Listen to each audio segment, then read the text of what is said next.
I always believed that I had embodied the epitome of self love, never questioned it, lived by it to the point of blindly following it without giving it much thought. I would claim to be an integral part of Self Love Club. If you ask me now what self love meant to me back then, I would say doing whatever I wanted to. Even now, the answer is pretty much same, just layers of different narratives added to it so that I do not fall into the trap of just being stubborn about my needs and wants and actually practicing the prophecy of self love. My idea of self love was an illusion, and I'm super grateful that it has been shattered now because I still lived with that ideology. If I still lived with that ideology, I would have destroyed myself in the name of self love.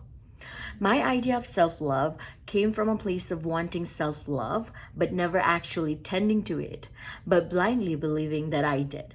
I was actually never there for myself by being there for everyone else.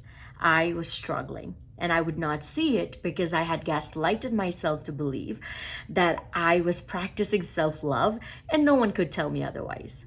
All I was doing was hiding myself behind the walls of self destruction and accepting it as self love. If it was self love, I would have never stayed in so many situations that I did for the longest time and allowed myself to be taken for granted endlessly, losing my identity and never knowing who I truly was or recognizing my power. I would not have even recognized my desperate desire to escape from this because I knew I needed self love so badly. What changed? Straight up no shit answer. No shit answer. Sitting with my own emotions, lots of shadow work led by self reflections. That's it. It took deep reflection, raw honesty, and confronting my own shadows to finally understand what self love truly is. I do not want to go into details, but I'm always open to talk about, so you can add me on Instagram or send me an email to connect with me. This year, 2025, in 25 years of my life, is the first time ever that I had the courage to question my idea of self love, reflect on it, curate it, and claim it in every part of my existence. It is an ongoing process, but the place it starts from is you. The sole foundation of this process is your undying love for you. Trust me, if I would ask you, name the people you love, would you name yourself first? Until and unless that's not the case, you still need to keep going back to making yourself believe your love for you, or else the process does not even start. And when I say loving yourself, being the foundation, I mean all of you. And when you do, you would not even question what I'm talking about because you would realize that when you're in the space of self love, when you live by that, you would only want to keep on improving and working on yourself. One of the things that I had heard in TikTok a few years ago that still remains with me is imagine you die and get to meet God. And mind you, this does not hold any of my personal belief. This is just an imagination. And there you're shown the kind of person you could have become, the kind of potential that you had in you to become the best version of yourself. I do not know about you, but I would regret that very much. And ever since then, consciously or unconsciously, I make efforts to ensure that I am striving to do better and be better. When I say do better and be better, I'm not overlooking the fact that life can throw you off in tracks in ways you would never imagine. But trust me, when you are so rooted in self love, you would choose discipline and commitment to self over anything and anyone else. I'm not romanticizing the idea of discipline and in no way trying to bring forth the idea of living a rigid life because I myself believe in the idea of letting your life flow as a river. But what I'm trying to convey is the fact that until and unless you're not deeply rooted in the idea of self love, you will never get to love you and understand yourself truly, or even explore yourself and your innards.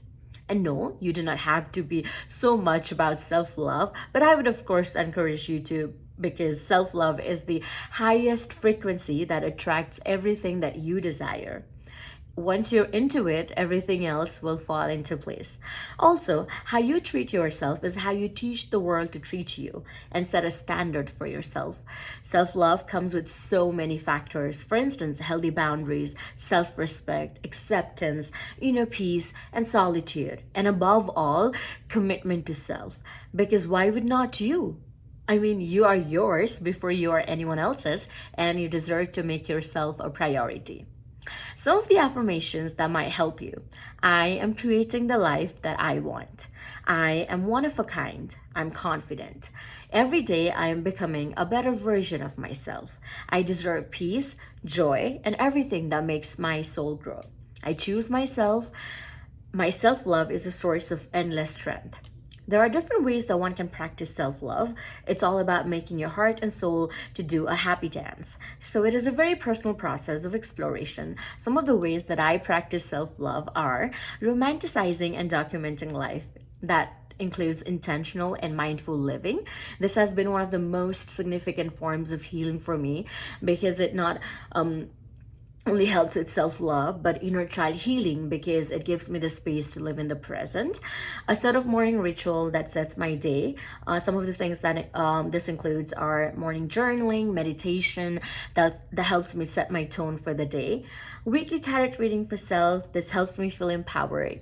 Running. I run at least 4 to 5 days a week. This releases so much of my dopamine, helping me instantly uplift and elevate my mood. I could talk forever about self love and how this process is one of the most important parts of my existence and being me, and how this redirects your life into healing, higher calling, and everything that makes you, you, and so much more. When you activate the universe inside of you and allow yourself, and trust me, you have to allow yourself because you are the only person who's holding you back.